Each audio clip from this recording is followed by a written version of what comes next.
Hello, friends. Here's your WTF micro newsletter for the week of August the 11th.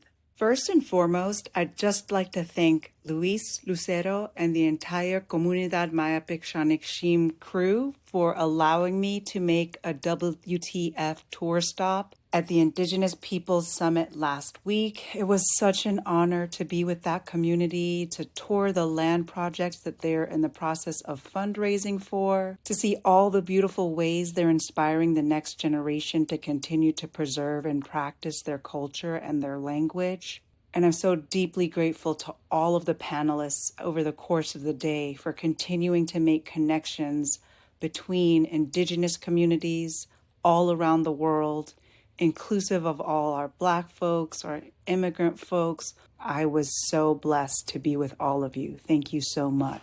And here's your reminder that this Thursday at 11, there will be another live webinar episode of Black August. And almost exactly on point, this week's topic will be an end to endemic Afro-Indigenous food insecurity in the Atchafalaya River Basin and beyond.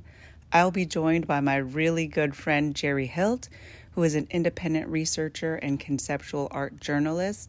Jerry has been working in the field of ancestral repatriation for the last 5 years. She is also the founder and director of WET, an environmental intimacy initiative that centers the Black Indigenous feminine consciousness. Register, and if you haven't seen last week's webinar or you want to see the slides, click the link below. And because the WTF community started because of executive orders, I did want to let you all know that there is a new executive order that gives politicians control over all federal grants. As always, you can check the WTF executive order tracker and specifically look at my breakdown of the newest executive order, improving oversight of federal grant making. And moving on to the opportunities, there was an attack on journalism where Israel assassinated the entire Al Jazeera staff in Gaza City. And so it's really, really important that we all know how to be journalists and how to report the truth in our communities. On August 17th, applications will close for PRISM's newsfeed, a movement journalism training on the politics and food and health. Similarly, the Climate Mobilization Project is recruiting young, Black, Indigenous people of color leaders to design and resource climate survival programs in 6 communities at the front lines of climate collapse. These applications are due on August 31st. And I'm really excited to announce that the Braiding Seeds Fellowship is returning this year. Applications will open this Friday, August 15th. The best part about being on tour has been to get to spend so much time with so many people in real life. We can't build a new world without being deeply in community. Here are some of the events my team wanted to highlight for this week. Tomorrow, August 12th, PASA will be hosting the webinar, Understanding the Rights of Immigrant Communities, from 7 to 8 p.m. The Farm Alliance of Baltimore and the National Wildlife Federation present Pollinators and Produce, Skincare with Native Plants.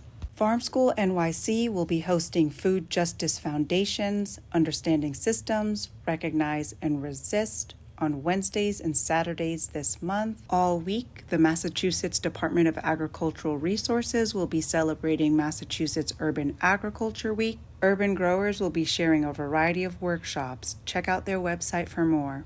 On Wednesday, August 13th, my great friend, mentor, sister, all of the things, Savvy Horn will be a part of the What's for Dinner series on the state of Black land with the Detroit Black Community Food Sovereignty Network. You'll have multiple opportunities to screen Farming While Black at the screenings and farmer mixers hosted by Marbleseed. On Thursday, August 14th, Marbleseed is also hosting Welcoming Communities, Becoming an Ally and Upstander in Decorah, Iowa. Farm Alliance of Baltimore is also presenting Fundamentals of Soil Health. And this Saturday, August 16th, Africulture's Journey Through Forest Bathing and Meditative Experience. Deep inhales of life and unknowns, exhale uncertainty and calamity. I'm definitely having major FOMO of all these in-person events. I hope you all check them out. WTF will be returning this Friday at 11. I'll be available to answer questions that you have about the executive orders, what this means for federal grants, anything that you want to discuss about the tour. Really just an opportunity to ask questions and build solidarity and, of course, soak a dance party your way into the weekend. Thank you and have a great week.